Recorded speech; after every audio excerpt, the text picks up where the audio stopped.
Mm. Ya, Muy bien,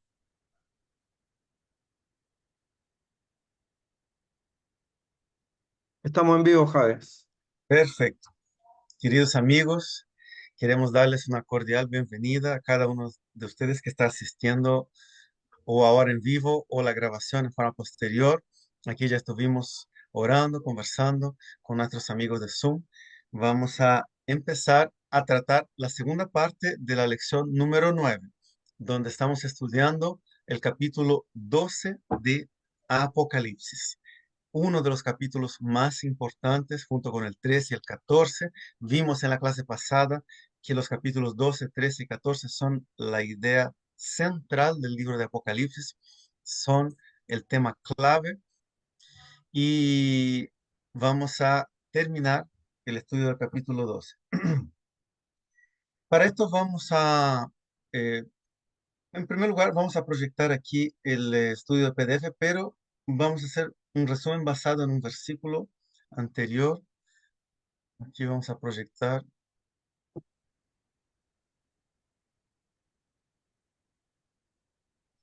Muy bien, estamos aquí pendientes con la pregunta número 5. Sin embargo, antes de leer la pregunta número 5, yo quisiera que juntos pudiéramos hacer una retomada leyendo el versículo número de capítulo 12, el versículo número 5. Entonces, Apocalipsis 12, versículo 5. Yo voy a proyectar. Es Apocalipsis, pero vamos con la pregunta número 5. Sí, sí, pero estoy diciendo, antes de leer la pregunta, vamos a leer el Vale, versículo número 5 ok, para conectar la idea. listo. Dice, y uno de los ancianos me dijo, no llores, he aquí que el león de la tribu de Judá, la raíz de David, perdón, ha vencido para abrir el libro y desatar sus 7 sellos. No, perdón, disculpa, marqué mal, Es discúlpeme, Apocalipsis 12:5. 12:5. Claro, No, pusimos sí, 5. marqué mal aquí. Sorry para todo. Ahí, adelante, ahora Ahora sí. sí.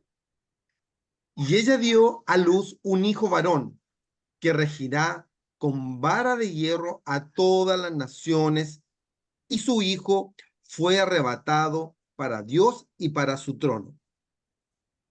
Muy bien, voy a proyectar un PPT, solo para que recordemos la imagen que estamos estudiando. Vamos a abrir aquí.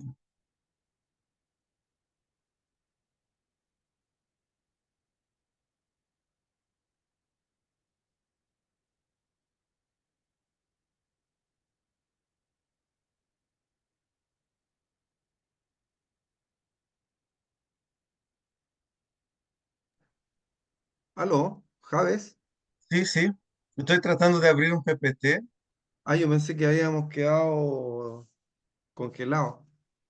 No, estoy tratando de abrir un PPT, pero no sé por qué Sí, razón no logro, no logro abrirlo. Aguárdame solo un minutito. sí. Tú me dices cuando Algo, vamos con la pregunta 5, ¿ok? sí, sí,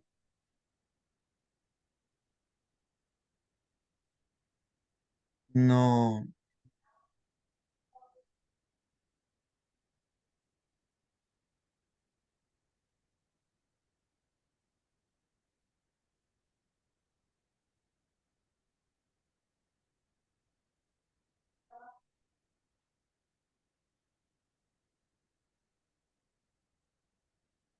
Por alguna razón no logro abrir el PPT, pero voy a proyectar la imagen solo para recordar. Apocalipsis 12 presenta la imagen de una mujer y esta mujer tenía, eh, estaba vestida del sol, tenía la luna bajo sus pies y una corona de 12 estrellas de Sí. 2 estrellas y vimos que este simbolismo era el pueblo de Dios a lo largo de todas las eras, la historia. La luz del sol de cual estaba vestida era Cristo mismo, su justicia, como otorgándole la justicia divina. Vimos que la luna bajo sus pies representaba la palabra de Dios, sus mandamientos, como fundamento de su carácter, de su pureza, de su solidez, porque la palabra de Dios es un reflejo de la luz de Cristo. La luna refleja la luz del sol, ¿no es cierto? Es un reflejo del carácter de Dios. Y vimos también que las 2 estrellas, la corona con 2 estrellas, representaba el fundamento de los apóstoles para la iglesia. O sea, la iglesia nace de los 12 apóstoles. En el caso del Antiguo Testamento, estaba fundada en las 12 tribus de Israel. Ahora, el número 12 representa al pueblo de Dios desde un punto de vista sacerdotal. Es importante entender que Dios llama a su pueblo no solo para ser hijos y disfrutar de esa filiación divina, sino para también ser un intermediario del mensaje de Dios para el mundo. Entonces, la iglesia también tiene una función sacerdotal de manera a llevar el mundo a Dios o de llevar Dios al mundo, como uno puede entender mejor que llevar el amor de Dios y el mensaje de salvación.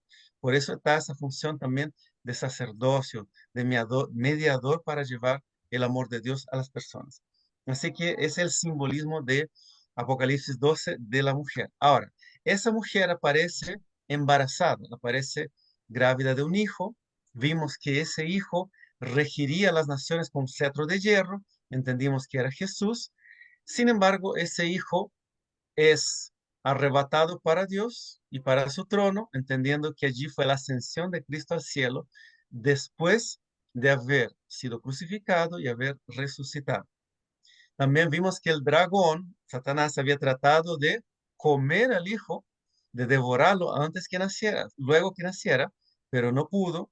Nerón trató de matar a Jesús y Satanás por detrás de él, pero no pudieron. Entonces Jesús logró su acometido, venció al diablo en la cruz, venció a la muerte y ascendió al cielo. Perfecto, ese es un resumen entonces de la, del texto que vimos hasta el versículo 5. Ahora vamos a empezar a responder de la pregunta 5 en adelante, que es donde habíamos quedado Ya. detenidos. Ok, dice, ¿cuánto tiempo la iglesia sería perseguida por el dragón? Apocalipsis 12, 6 al 13. 6 y 13. Perdón, 6 y 13, hay una coma. Sí.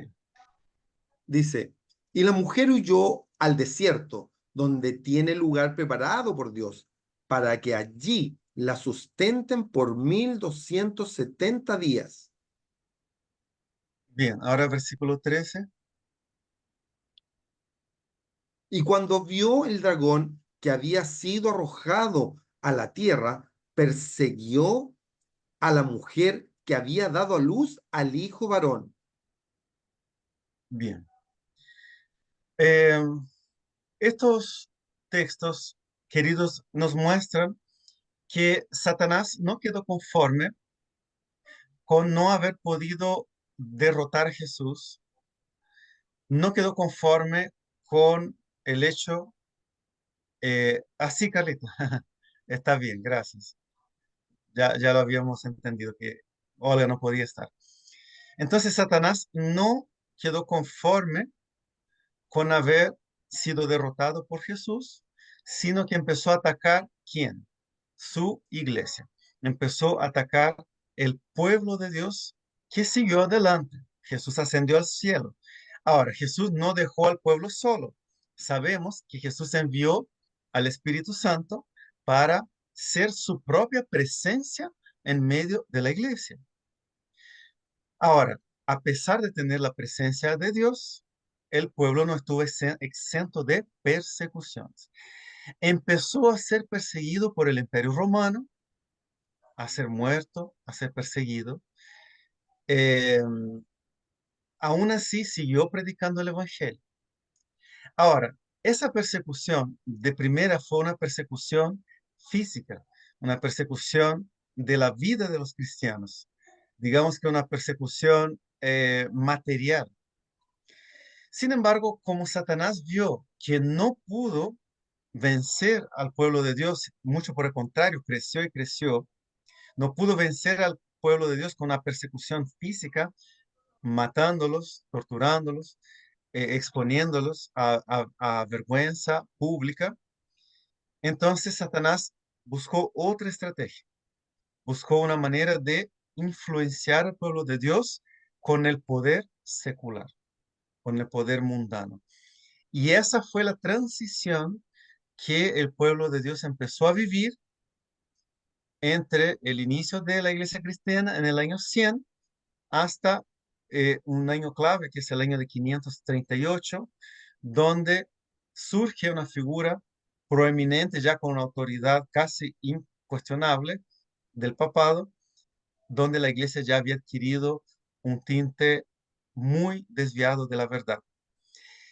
Ese año de 1538 es el año que marca el inicio de ese periodo que aquí la palabra de Dios, leímos en el versículo 6, llama de 1260 días. ¿Ok?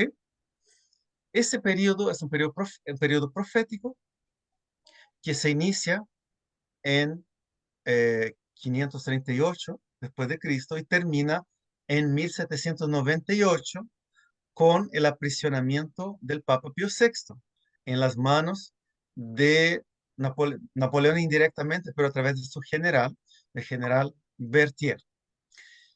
Ese periodo es el periodo en que la iglesia, según lo que la palabra dice, fue resguardada por Dios en el desierto, hasta que la iglesia pudiera volver a florecer en forma más completa y más plena.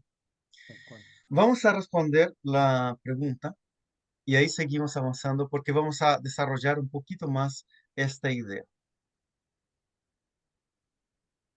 Aquí tenemos entonces, ¿cuánto tiempo la iglesia sería perseguida por el dragón? 1260 días proféticos que equivalen, mejor vamos a resumir un poquito más, o 1260 años literales. Y entre paréntesis vamos a escribir aquí, desde el año 538 después de Cristo al 1798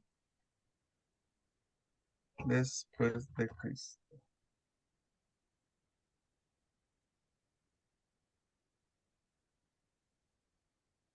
¿Ok? Ok, Este pasaje, este tiempo, es un tiempo que se repite en otros textos de la Biblia. Se Daniel. repite en Daniel 7:25, haciendo alusión al mismo periodo de tiempo, porque recuerden, nuevamente insisto, el libro de Daniel está muy conectado proféticamente al libro de Apocalipsis. Entonces Daniel también hace mención llamándolo de un periodo de tiempo de 3 años y medio, que proféticamente también equivalen a 1260 días o 1260 años proféticos. Y dentro del mismo libro de Apocalipsis, ustedes van a ver que ese periodo de tiempo se repite en Apocalipsis 12:14, en Apocalipsis 13:5, pero ya cambiando solamente la terminología, 42 semanas, y ese periodo de tiempo es exactamente el mismo. Es el periodo que nosotros lo llamamos proféticamente del periodo de la hegemonía papal, o sea, donde la voz preponderante de lo que visiblemente era en ese tiempo la iglesia era el poder papal. Y toda la demás iglesia estaba oculta. La iglesia verdadera estaba oculta. Sí, Gabriel. Acá nos dice Carla que no entiende los 1260 años proféticos. Si podemos ¿Ya? aclararle un poquito al respecto. Sí, perfecto. Voy a proyectar aquí otro PPT porque este parece que... A ver, déjame ver si se arregló aquí. Ah, se arregló. Aquí lo voy a proyectar inmediatamente. Ahí No sé está si su se proyecto. ve bien. Sí, perfecto. Ya. Bueno, mi querida Carla, y para todos los que puedan tener alguna duda, tanto en el libro de Daniel cuanto en el libro de Apocalipsis, se menciona un periodo de tiempo en la historia de la humanidad en que hubo una gran persecución de los verdaderos hijos de Dios. Todos aquellos que querían vivir de acuerdo a la palabra de Dios en su pureza, no queriendo adherir a ese poder religioso secular que había surgido, que era el catolicismo romano, y que se fue consolidando cada vez más, iban a ser perseguidos, pero perseguidos ya no por la Roma pagana, sino perseguidos por la Roma religiosa, por el poder del papado. Entonces, el libro de Apocalipsis y el libro de Daniel, ambos hacen mención a ese periodo de persecución, y es un periodo que se le llama con diferentes títulos de tiempo: uno, los 1260 días proféticos; en Apocalipsis 13 se le llama los 42 meses, y en Daniel se le llama también 3 años y medio. Si tú haces la suma, considerando los años de 360 días, vas a ver que todos suman la misma cantidad de tiempo. Ahora, ¿por qué los 1260 días son 1260 años? Como ya hemos visto anteriormente, los días proféticos, tanto en Daniel como en Apocalipsis, son equivalentes a años. Esto es una enseñanza bíblica que está presente, perdón, una enseñanza bíblica que está presente en Números. Aquí ustedes pueden ver en la proyección, Números 14:34 y Ezequiel 4:5 y 6, donde hay textos que mencionan esa equivalencia profética de día por año. Son textos clave para entender la profecía. ¿Ok? Ese periodo de persecución equivale, cuando nosotros estudiamos las 7 iglesias, equivale a la iglesia de Tiatira, la cuarta iglesia, la iglesia donde había llegado al punto más alto de corrupción. Recuerden que ahí estaba Jezabel, y estudiamos eso allí en el capítulo 3 de Apocalipsis. No sé si con eso queda más claro, Carla, o hay algún punto que queda alguna duda. Comprendido, dice Carlita. Ya, perfecto. Ya. Entonces, volvemos aquí a PDF. Muy bien. Eh, exacto. Pasamos entonces a la pregunta número... Ah, perdón, 6. solo un detalle. No, no, pasemos a la pregunta 6. Después voy a Ok, aclarar un punto. listo. Dice, ¿cómo protegió Dios a su pueblo durante estos terribles ciclos de persecución? Apocalipsis 12, 6, 14 y 16. Bien, vamos aquí a proyectar el texto. Sí, ya lo habíamos leído, pero leámoslo de nuevo. Sí, Dice, leámoslo de nuevo.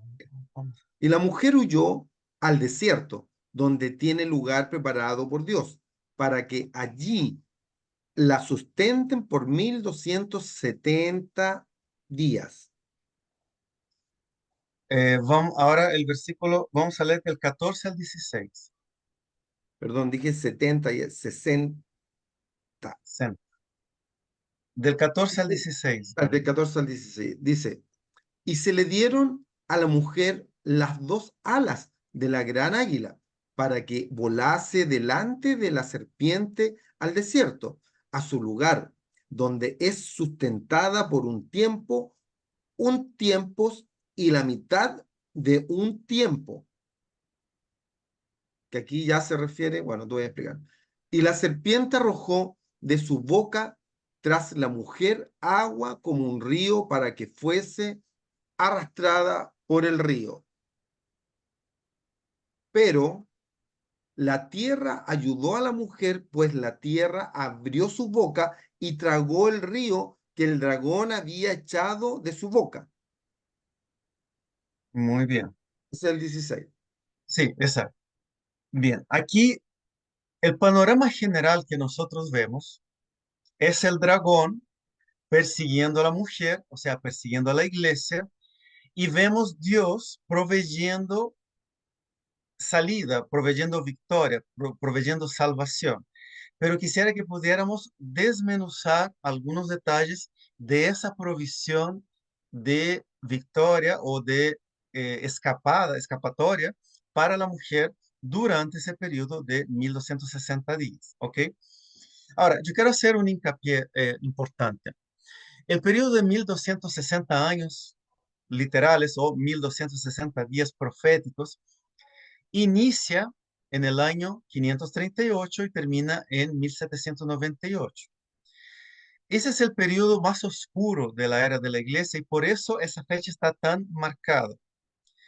Sin embargo, es importante entender que esa protección de Dios que está expresada allí en Apocalipsis, en estos versículos que acabamos de leer, va un poco más allá también de ese periodo. Vamos a entender que esa protección se extiende y siempre ha estado presente.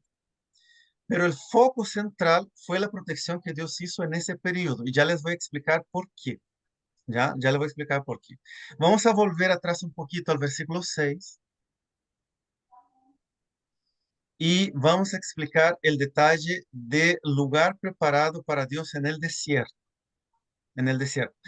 ¿Qué significa que la mujer haya sido ocultada por Dios en el desierto?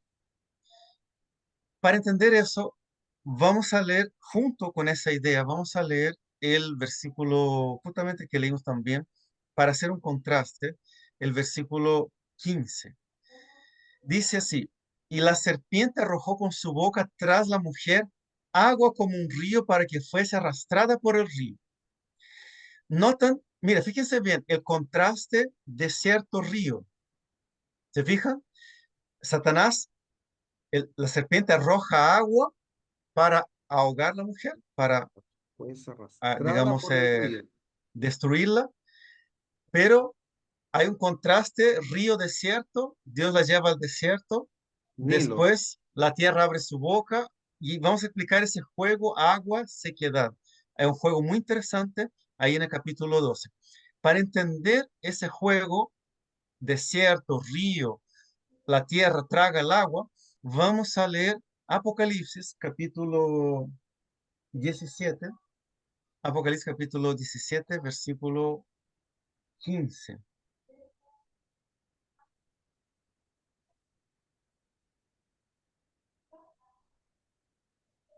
Ahí nos ayuda con la lectura. Vamos. Me dijo también, las aguas que has visto donde las rameras se sientan son pueblos, muchedumbres, naciones y lenguas.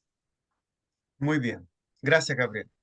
Este texto es clave para entender este juego de terreno que presenta Apocalipsis 12. En la literatura de Apocalipsis, muchas aguas son un símbolo de multitudes, naciones, tribus, lenguas y pueblos.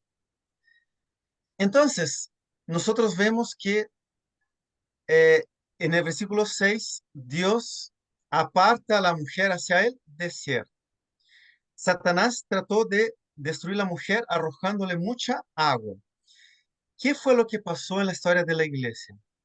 Después que Constantino se hace amigo de los cristianos y pasa a adoptar la religión cristiana como religión oficial del Imperio Romano, Claro. mucha gente empieza a convertirse en cristianos por conveniencia. ¿Por qué? Porque a partir de ese momento empiezan a haber muchos beneficios para los cristianos, empieza a haber un empuje cultural muy fuerte y se va perdiendo la conversión genuina que existía cuando los cristianos eran perseguidos y para convertirse estaban corriendo riesgo de su vida. Pero después el cristianismo empieza a ser una religión que se empieza a culturizar y el poder del emperador también empieza a influenciar para que mucha gente empiece a hacerse parte de esa religión, pero sin una verdadera conversión. En esto está simbolizado el hecho de que el enemigo empieza a arrojar agua en la iglesia, o sea, empieza a llenarla de personas que no están verdaderamente convertidos. Esa es la simbología. Entonces, cuando Dios dice que la lleva al desierto, lo que Dios está simbolizando allí es que Dios empieza a apartar su verdadera iglesia de los ojos visibles del mundo. O sea, la iglesia visible ya no es más la verdadera iglesia. La verdadera iglesia está oculta en el desierto, está oculta de los ojos de los hombres.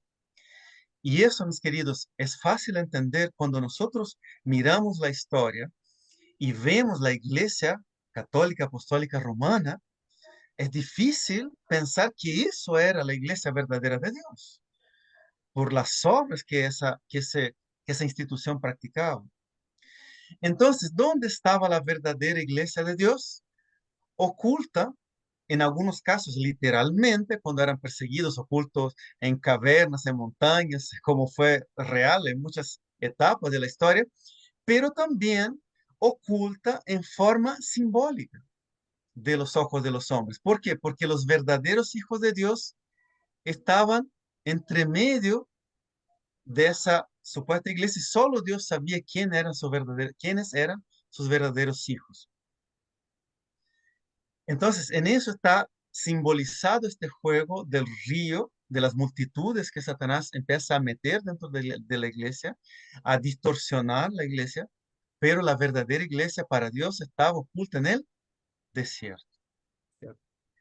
¿Y por qué periodo queda oculta esa iglesia? Queda oculta por 1260 años en el desierto. Ahora, ¿qué es lo que va a pasar después de los 1260 años? Ya vamos a ver, aguarden un poquito. O también Eh, se puede graficar que un tiempo, dos tiempos y medio tiempo, que equivalen sí, a los 1260 años. claro, sí, exactamente. Claro, cuando nosotros vamos al versículo, vamos a volver allí al capítulo 12. Cuando nosotros vamos al versículo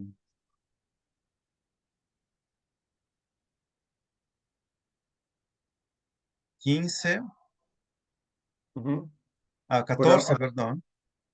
sí, Apocalipsis Noten que el 12, 14 14. dice, y se le dieron a la mujer las dos alas de la gran águila para que volase delante de la serpiente al desierto, a su lugar, donde es sustentada por un tiempo, tiempos y la Uf, mitad de un tiempo. Un tiempo en el lenguaje semítico era un año. Medio tiempo es la mitad de un tiempo, medio año, y tiempos en el fondo serían dos tiempos, que serían 2 años. Cuando mm, tú sumas uno más dos más medio, da 3 años y medio. Cuando haces la cuenta, 3 y medio por 360, te da 1260 días años. o años literales, ¿ok? Es el mismo tiempo.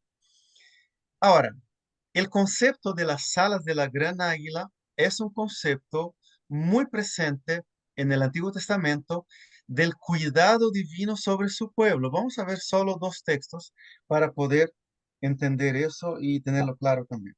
Vamos a Éxodo, capítulo 19, versículo 4.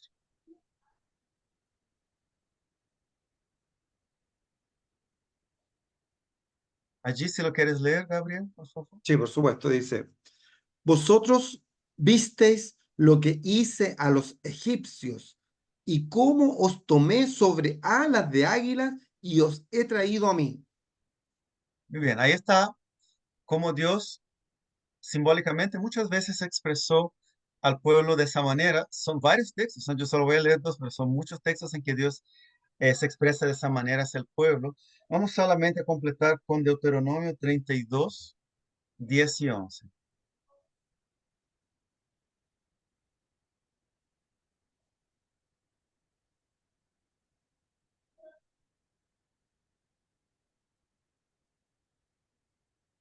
le halló en tierra de desierto y en yermo de horrible soledad. Lo trajo alrededor, lo instruyó, lo guardó como la niña de sus ojos.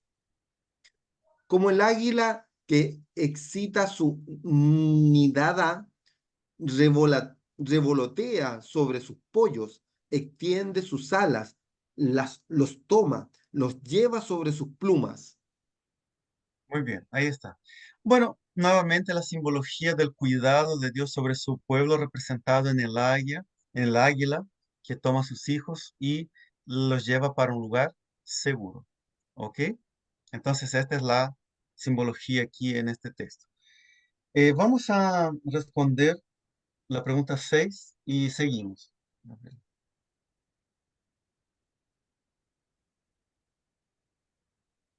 ¿Cómo protegió Dios a su pueblo durante estos terribles siglos de persecución? Vamos resumir diciendo los llevó al desierto, pero vamos a poner desierto entre comillas, entendiendo que hay una simbología allí de que guardó a su pueblo en lo invisible, en donde la gente no sabía entonces quiénes eran los verdaderos hijos de Dios y muchas veces literalmente se escondieron en cuevas y montañas, pero del punto de vista espiritual quedaron allí relegados a un plano que la gente no sabía identificar quiénes entonces eran realmente los hijos de Dios.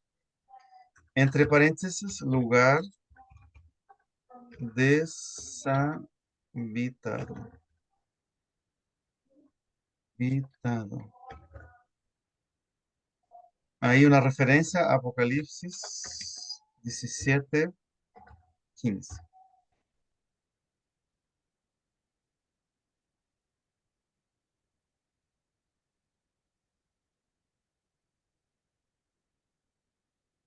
Quiero solo completar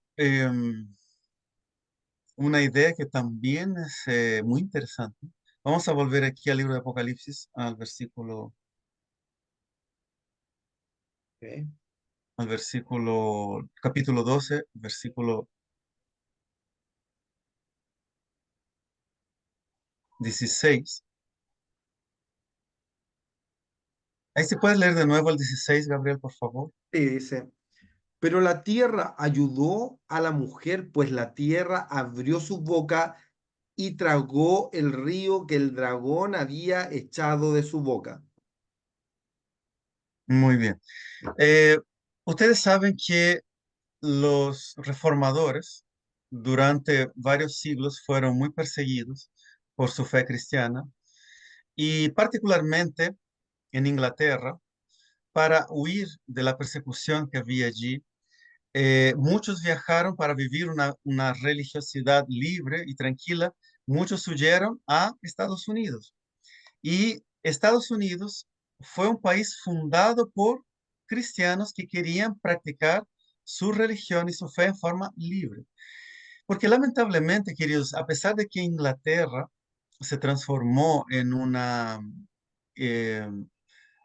nación protestante, sin embargo, copiaron en forma equivocada una tradición que también era católica de mezclar el poder religioso con el poder secular, donde el poder secular imponía la fe e imponía la religión.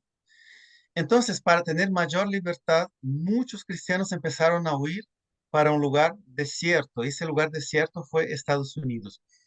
Muchos intérpretes entienden que ese concepto de que la tierra abrió su boca y tragó el río que el dragón había echado de su boca, fue la posibilidad de que muchos creyentes pudieran ejercitar su fe en forma libre en un terreno, en un lugar desértico, en un lugar libre de influencias religiosas y políticas que fue Estados Unidos.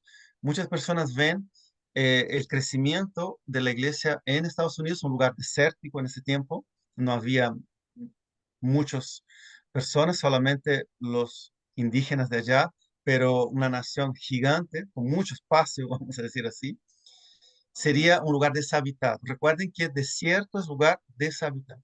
Entonces, eh, eso estaría también simbolizado allí en ese texto de Apocalipsis, según muchos intérpretes también del libro. Ahora, vamos a pasar a la pregunta número 7 para seguir aquí con los textos.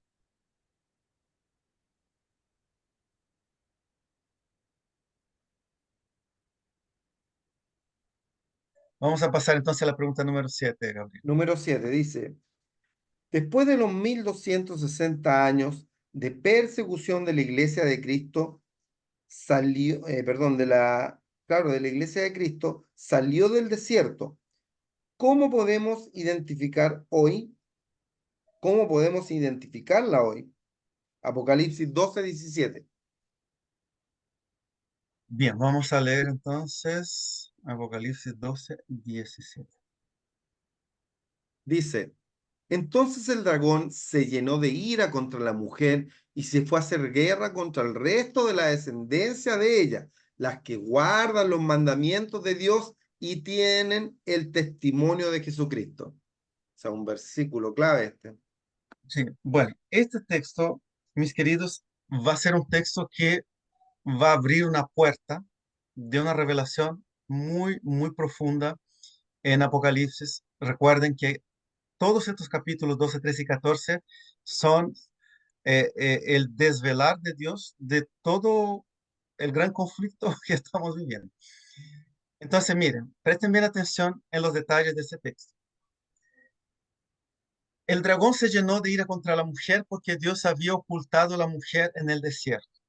Tal cual. Nosotros podemos entender que el desierto aquí es la mujer lejos de los ojos de los hombres, o sea, la mujer oculta, la iglesia oculta, porque desde el momento en que la iglesia visible se tornó una iglesia muy corrompida por la influencia del mundo y también por la mezcla, la mixtura entre el poder político y el poder religioso, se hizo y se hace hasta el día de hoy, mis queridos, muy difícil reconocer quién es realmente la iglesia de Dios. Y les doy un ejemplo muy sencillo. Si ustedes van a Estados Unidos, que fue heredero de la Reforma Protestante en forma muy poderosa, y ustedes miran las iglesias, hay mucha gente que se dice cristiana, se dice protestante, pero vive una vida totalmente apartada de Dios. O sea, vive una religiosidad superficial. Y, y en Europa también lo mismo. Y en Europa, además de haber iglesias tradicionalísimas, tanto del lado protestante como del lado católico, pero de los que verdaderamente son cristianos en esas iglesias son muy pocos y es difícil reconocer qué iglesia verdaderamente está siguiendo los caminos de Dios. Entonces, presten bien atención en este detalle. Ya voy a hablar, Gabriel. Te doy la pasada. Presten bien atención en este detalle. A partir de 1260, perdón, perdón, a partir del final de los 1260 años, que sería el año 1798, se establece de punto de vista profético una iglesia invisible, ¿ya? Que es la verdadera iglesia de Dios invisible. Son aquellos que creen en Jesús, pero solamente Dios sabe quiénes son sus hijos. ¿Ya? Ese concepto es muy importante entender porque lo vamos a desarrollar ahora en unos segundos más, en unos minutos más. La iglesia invisible. Sin embargo, Apocalipsis 17 también va a hablar de un remanente, porque noten que la mujer se fue al desierto y no dice, el texto no dice que la mujer vuelve del desierto. Eso es muy importante, es clave ese elemento. La mujer se fue al desierto y aparentemente quedó oculta en el desierto, pero sí habla de un resto de la descendencia de la mujer, un remanente. Voy a dejar que Gabriel ahí comente lo que había levantado la mano y ya vamos a hablar entonces de remanente. Sí, naturalmente, que aquí estamos hablando de la iglesia, pero este texto es tan clave que podríamos enfocarlo como el remanente fiel justamente de Dios, porque generalmente las personas se preguntan, bueno, ¿Y cuál es la iglesia verdadera? O cómo ser un cristiano de verdad? Entonces, este texto es clave en el sentido, porque como la mujer representa al remanente y representa a su iglesia, aquí está súper claro eh, quiénes realmente los que guardan los mandamientos y tienen el testimonio de Cristo. Eso era Eh, mi, voy mi a, acotación. voy a abordar eso, Gabriel, porque la mujer sigue existiendo aparte del remanente. La mujer Aparte, no es el remanente. ya, ok, El remanente es un resto de la descendencia de ella. Y voy a explicar porque la pregunta que siguiente explica justamente eso. perfecto. Pero es importante entender que la mujer es entonces la iglesia de Dios, pero la iglesia invisible. ¿Quiénes son esos? Son todos aquellos que con sinceridad han aceptado a Jesús como su Señor y su Salvador. ¿Ya? Ok, Ahora, en un periodo profético, que es justamente cuando termina los 1260 días proféticos, que es en 1798, cercano a ese periodo profético, iba a surgir un remanente, un resto de esa mujer, un grupo selecto de esa mujer, pero descendiente de esa mujer, que iba a manifestar una verdad para el tiempo del fin. ¿Cuándo ocurre esa manifestación? 1844. ¿Recuerdan que vimos esa fecha en el cumplimiento profético de de las 2300 tardes y mañanas? Bueno, en 1844, cuando viene el librito amargo, o sea, dulce para la boca, pero amargo para el vientre, donde hay una gran decepción, y de ahí surge un remanente. ¿Qué remanente es ese? Es un grupo que entendió dos cosas fundamentales: la importancia de guardar los mandamientos de Dios y tener la fe y el testimonio de Jesús. Ahora, ¿qué significa entonces que ese remanente tiene un mensaje especial, un mensaje particular? ¿Cuál es? La vigencia eterna y permanente de los mandamientos de Dios y el mensaje profético del testimonio de Jesús. Mira, vamos a ver aquí un par de textos. Lo primero que tenemos que entender eh, es que los 10 mandamientos, quiero ir a Mateo, vamos a Mateo, al libro de Mateo, capítulo 5, versículo 18. Y vamos a leer hasta el 20. Por favor, Gabriel. dice. Porque de cierto os digo que hasta que pase el cielo y la tierra, ni una jota ni una tilde pasará de la ley hasta que todo se haya cumplido.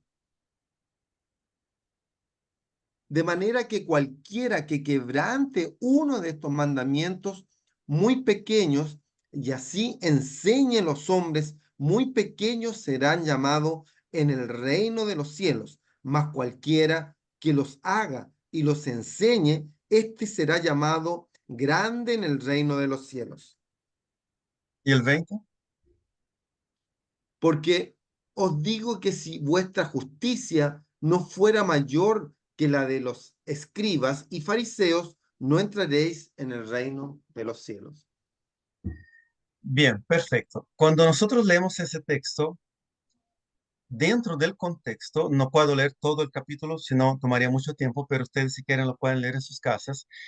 Jesús está hablando de la ley de Dios, porque luego después él menciona no adulterarás, menciona no matarás, menciona los 10 mandamientos, no todos, menciona algunos, pero eso no significa que están abolidos algunos y los otros no, sino que él está dando una interpretación más completa y más profunda de la ley. ¿Qué quiere decir cuando Jesús dice, ni una jota ni una tilde pasará de la ley hasta que todo se haya cumplido? La palabra cumplido acá no está, no es la traducción quizá ideal, porque el griego original significa plero, que es completar, que es darle pleno sentido y pleno significado. Y es interesante porque cuando ustedes leen a continuación los textos que vienen, Jesús empieza a dar un significado más pleno para cada uno de los mandamientos. Para el mandamiento no matarás, para el mandamiento no adulterarás, para muchos otros mandamientos. Y a lo largo del Evangelio, Jesús también explica mejor muchos mandamientos, incluso el mandamiento del sábado. Por ejemplo, Jesús explica que el sábado fue hecho para el hombre y no el hombre para el sábado.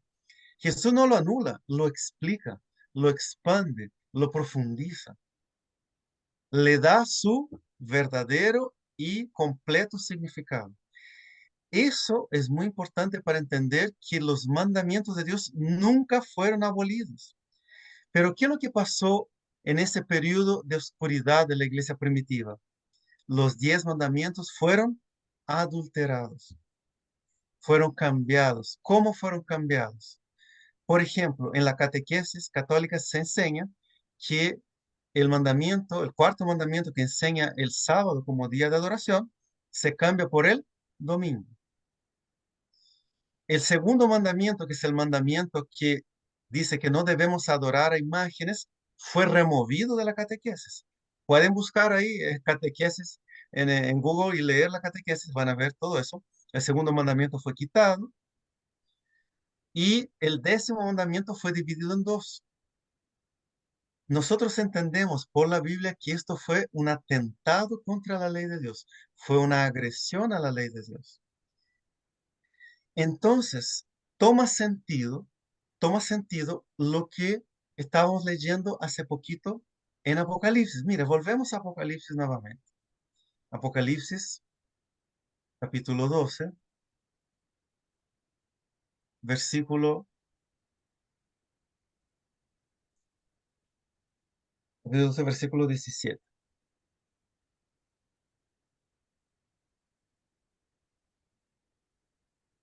Noten, el dragón se llenó de ira contra la mujer y se fue a hacer guerra contra el resto de la descendencia de ella, los que guardan los mandamientos de Dios y tienen el testimonio de Jesús. En el final de ese tiempo profético, un poco después de los 1260 días, o sea, después de 1800, surgiría un pueblo que entendería que había que guardar los mandamientos de Dios y retener el testimonio de Jesucristo. Y justamente, mis queridos hermanos, el movimiento adventista no guardaba el sábado, para que sepan, por si acaso. El movimiento adventista milerita guardaba el domingo, igual que todas las demás iglesias. Sin embargo, con el gran chasco, con la gran decepción que hubo en 1844, cuando ese grupo siguió estudiando las profecías, obedeciendo lo que ordenaba Apocalipsis capítulo 11, diciendo, es necesario que sigan profetizando sobre muchos pueblos y lenguas, o sea, no se detuvieron en el estudio de las profecías. Finalmente, poquitos años después, 3 años después, una mujer bautista del séptimo día enseñó a muchos de sus líderes que el día sábado debía ser respetado, que era parte de los mandamientos de Dios. Y milagrosamente ese pueblo que era observador del domingo entendió que el mensaje de Dios era que los mandamientos nunca debieron haber sido adulterados, y decidió empezar a guardar el día sábado. Y Dios confirmó de tal manera que eso era la verdad, que ese pequeño movimiento de unos poquitos miles de personas, hoy es una iglesia de 20 millones de personas en el mundo y que está en más de 220 países en el mundo. Hubieron otros movimientos pequeños, pero todos ellos se deshicieron. Pero ¿por qué ese movimiento permaneció?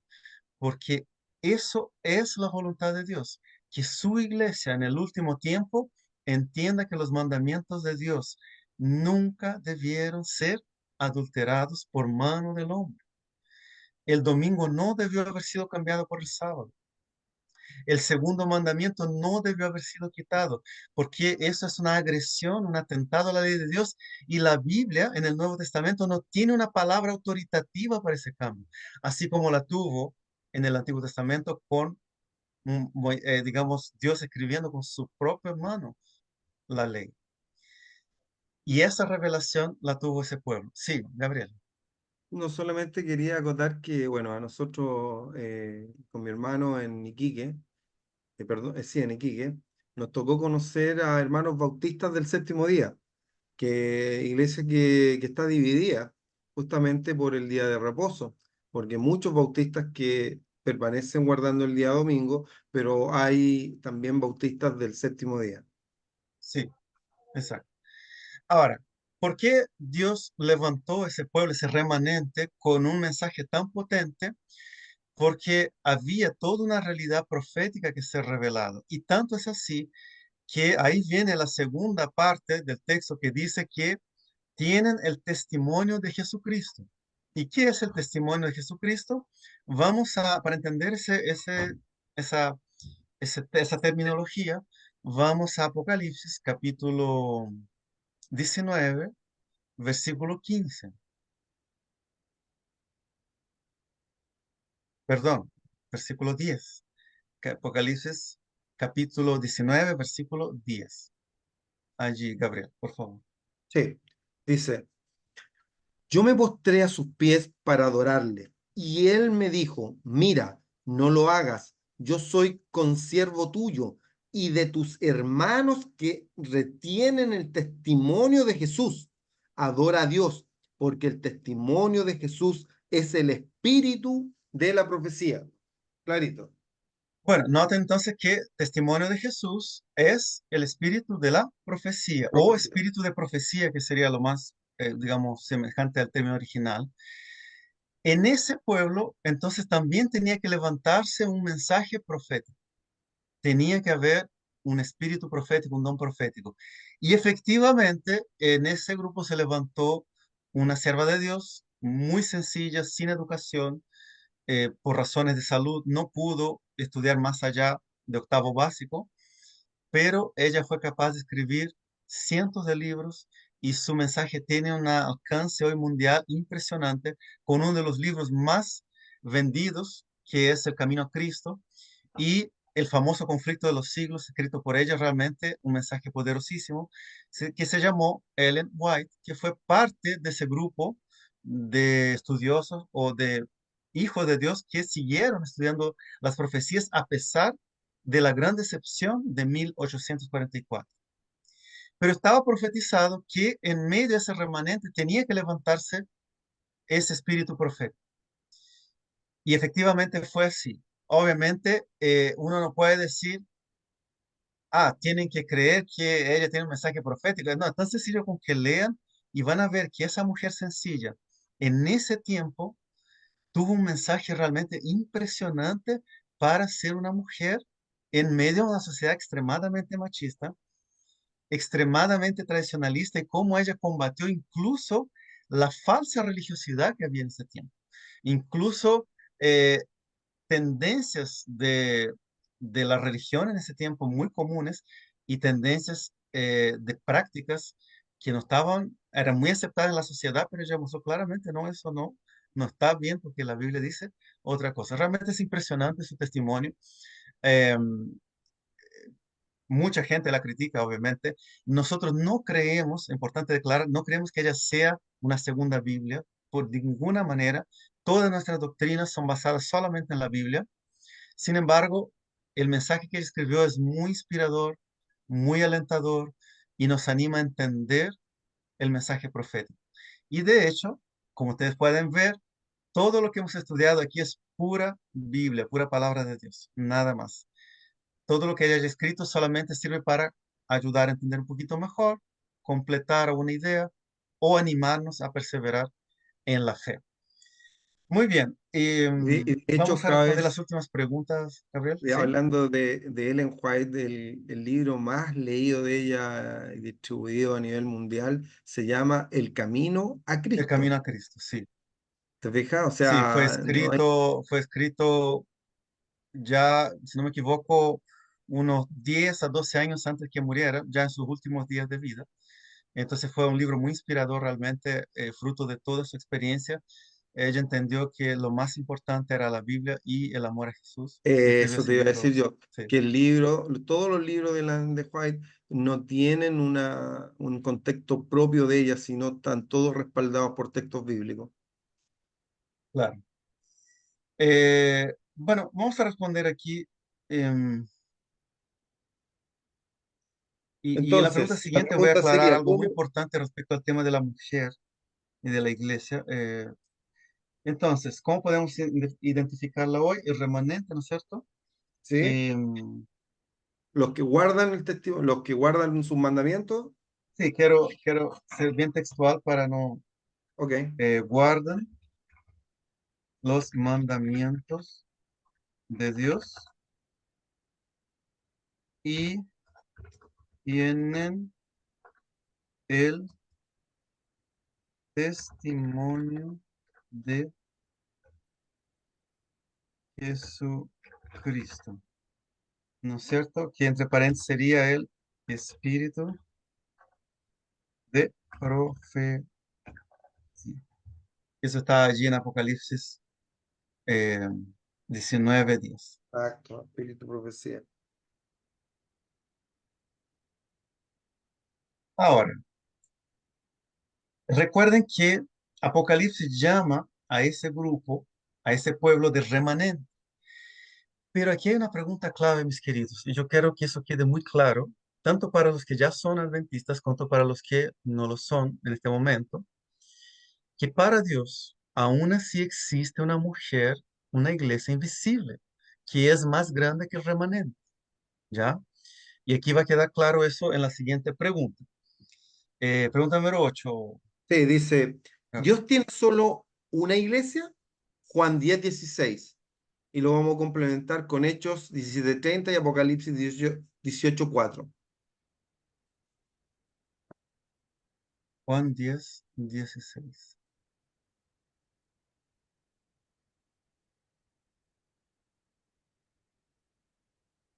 Ok,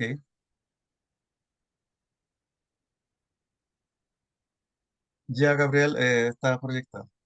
Ok, dice, también tengo otras ovejas que no son de este redil.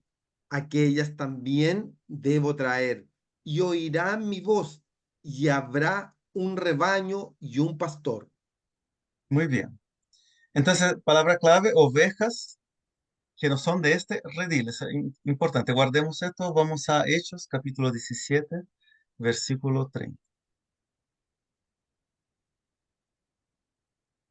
Dice, Espera un poquito, Gabriel, espera un poquito.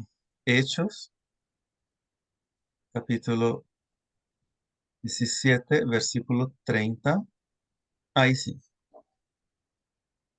dice, pero Dios, habiendo pasado por alto los tiempos de esta ignorancia, ahora manda a todos los hombres en todo lugar que se arrepientan. Bien, y finalmente, Apocalipsis, capítulo 18, versículo 4. Pero Dios, no, perdón, hay que... Y oí otra vez del cielo que decía, salid de ella, pueblo mío, para que no seáis partícipes de sus pecados, ni recibáis parte de sus plagas. Muy bien, voy a explicar todos los demás textos con este texto en mente aquí, porque es clave.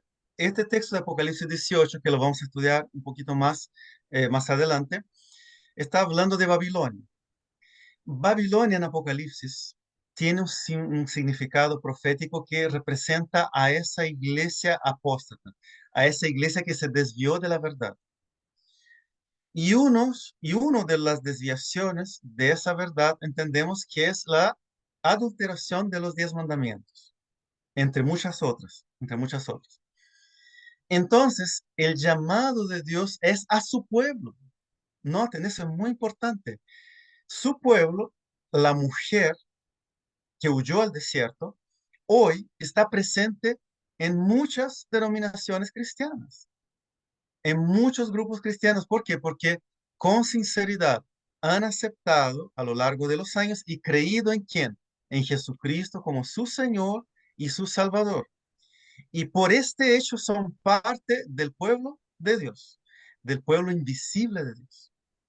Sin embargo, en el último tiempo, desde el fin de los 1260 días, desde mediados del siglo XVIII, Dios está llamando un remanente a que guarde los mandamientos de Dios y retenga el testimonio de Jesús, En Apocalipsis 14 también habla la fe de Jesús. O sea, también sigue creyendo en Cristo como su Salvador. Eso es importante destacar también. Pero que levante la bandera de su palabra, que levante la bandera de una palabra inadulterable, de una palabra que permanece en el tiempo, incluyendo los 10 mandamientos. Y junto con los 10 mandamientos abrace la verdad del sábado como día de reposo y también la verdad de que Dios tiene un mensaje de advertencia para el mundo que su juicio ya empezó y pronto Jesús va a venir. Entonces, ese remanente es al cual Dios está invitando a todo su pueblo que haga parte y deje la confusión religiosa que existe hoy en el mundo. Y miren, es cosa de mirar la cantidad de iglesias y ver que hay realmente una gran confusión religiosa. Y yo quiero, perdón, yo sé que estamos un poquito pasados del tiempo, pero yo quiero mencionar una cosa muy importante. Una gran cantidad de iglesias protestantes hoy en Estados Unidos y en muchos otros países están abandonando la literalidad del Génesis en el Antiguo Testamento. ¿Por qué?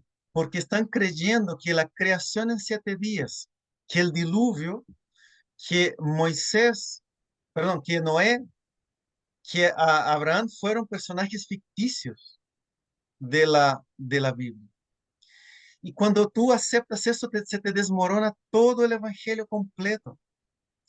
¿Por qué? Porque significa entonces que si la evolución realmente ocurrió, entonces la muerte no empezó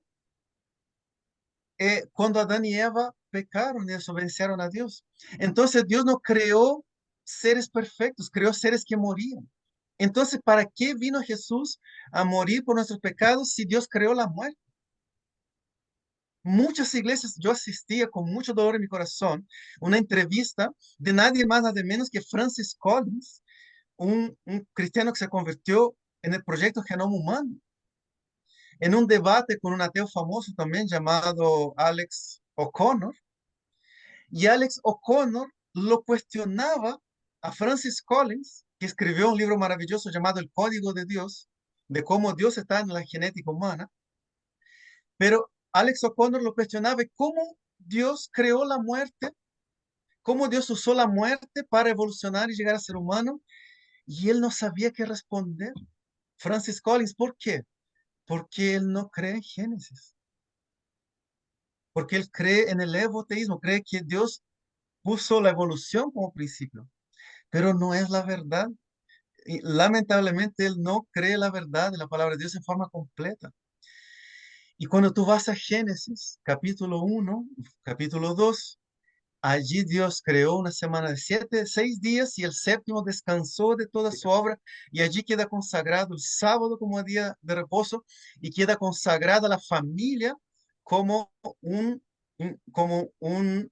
una obra divina. Entonces se dan cuenta todo lo que perdemos si dejamos la literalidad del Génesis y Y, nosotros creemos firmemente en la literalidad del Génesis. y de hecho, Javes, Y en los mandamientos por algo dice, recuérdate del día de reposo, o sea, porque para en atrás, 6 días claro, porque creó Dios ya los habían cielos y la sido tierra, dados más descansó el antes séptimo. de que Moisés bajara con los mandamientos.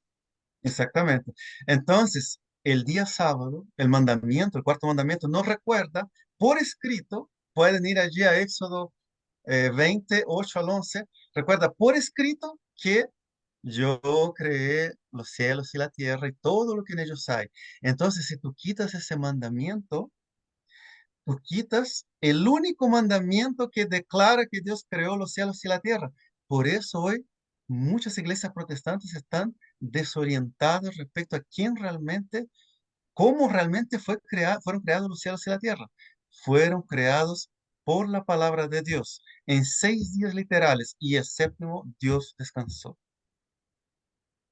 Tal cual. Entonces, mis queridos, por eso Dios levanta un remanente para levantar en alto los mandamientos de Dios, que nunca fueron abolidos.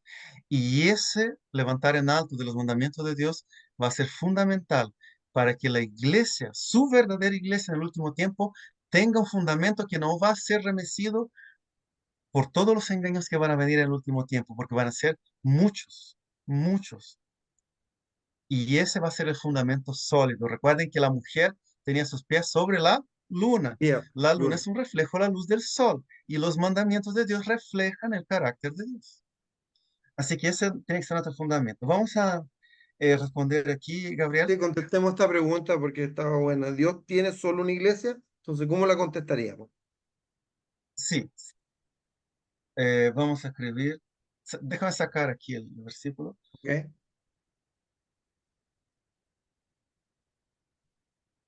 Vamos a responder.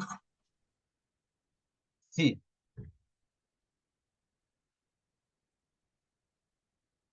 la iglesia.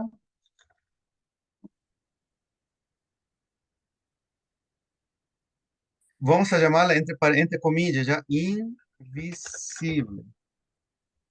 Todos los que aceptaron a Jesús como su Señor y Salvador. ¿Ok?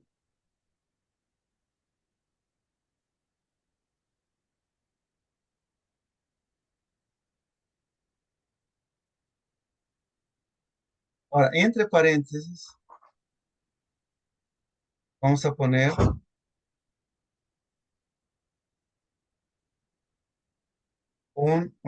también un remanente visible, visible. ¿Cuál es el remanente visible entonces?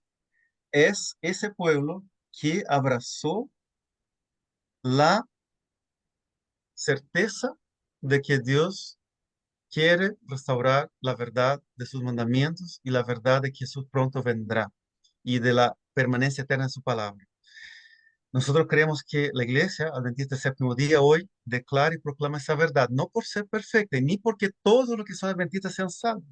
Mucho por el contrario, es probable que, de hecho, Ellen White dice que en el fin del tiempo, muchos que hoy son adventistas se van a ir de la iglesia y muchos de los que no son van a hacer parte remanente, van a abrazar esa verdad más que ser parte de esa iglesia, van a abrazar esa verdad y a juntarse ese remanente. ¿Por qué? Porque la verdadera fe está en el corazón de que aquel que de corazón entrega su vida a Cristo. Sin embargo, todos son invitados a creer en esta verdad, a salir de la confusión religiosa y abrazar la verdad de la Biblia, la verdad de la palabra de Dios. Eso es Amén. lo clave. Pero visiblemente hoy, ¿quién defiende esa verdad? Este remanente, este pueblo. Exacto. Son quienes visiblemente, a los ojos humanos, quien defiende esa verdad. Eh, Rápidamente vamos a responder las demás preguntas porque ya estamos Sí, casi listos. estamos pasados, pero quedan dos preguntas solamente. Dice, ¿Cuál ¿cuál es el es el resultado resultado final de la batalla final? entre Cristo y Satanás? ¿Quién saldrá victorioso? Además de 12, decir, ¿no es cierto?, que Cristo. sí. Que respondamos primero, pues, Javier. Cristo, Cristo, ya escribí ya, sí. sí. Cristo, Y leemos la número 10 de inmediato. sí, sí, inmediato. Dice, ¿cuál es el secreto de la victoria para nosotros que estamos involucrados en este conflicto? Ya, Apocalipsis 12:11. 12:11.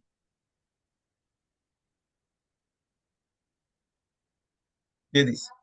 Y ellos le han vencido por medio de la sangre del cordero y de la palabra del testimonio de ellos, y menospreciaron sus vidas hasta la muerte. Muy bien. Vamos a resumir esta respuesta de la siguiente manera para terminar. ¿Cuál es la clave de la victoria? De la victoria, entonces, estar firmes bajo la sangre de Cristo, Cristo y poner incluso nuestra vida material en las manos de Dios. O sea, Poner nuestra vida material es disponer de nuestra vida física a donde Dios quiera llevarnos, ¿no es cierto? Hasta la muerte, si fuera necesario, con la gracia y el poder de Dios. O sea, es que para resumir un poquito, eso es aprender a depender de Dios, ¿ya? Ujú. Porque No. como yo siempre digo, el ser humano le encanta vivir a lo Frank Sinatra, perdona que dé esta comparación, pero es a mi manera. Entonces ese es el gran conflicto, porque al Sí. ser humano le gusta vivir a su manera, y aquí Mm. como cristiano uno debe vivir a la manera que Cristo nos guía. Es interesante como, bueno, yo muchas veces he cantarolado esa música, ¿no? Pero de repente yo empecé a meditar en lo que significa y es justamente lo contrario de lo que debemos hacer como cristianos, ¿no?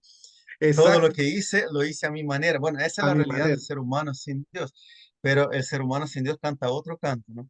Canta, exacto, todo lo que hago, lo hago a la manera de de Dios. Cristo. Y Cristo Amén. guía mi vida. Amén. Vamos a nuestra declaración de fe, entonces. Ok, dice, mi declaración de fe. Creo que Dios me dará la victoria contra el mal por medio de Cristo Jesús. Amén. Deseo que Cristo realice su obra en mi vida, eliminando todo lo que me aleje de Él, por favor. Amén. Amén. Deseo permanecer, deseo pertenecer a la iglesia remanente de Dios, guardando todos los mandamientos y mantener firme mi fe en Jesús. Amén. Bendición final. Y la paz de Dios, que sobrepasa todo entendimiento, guardará vuestros corazones y vuestros pensamientos en Cristo Jesús. Filipenses capítulo 4, versículo 7. Con esto Amén. podemos terminar, querido Javes, Muy bien, y nos vamos a pedir a despedir nuestros de nuestros amigos amigos de de Facebook. Un Facebook. abrazo grande para cada uno de ustedes. Si les queda alguna duda sobre todo eso lo que hemos estudiado, escríbanme nomás por interno, conversemos y vamos a aclarar todas las dudas que necesiten. Damos un chao para Chao. Facebook. Que Dios Y los les bendiga. Nos vemos el recordamos que viene la próximo, clase número 10, próximo lunes. próximo lunes. Adiós. Eh,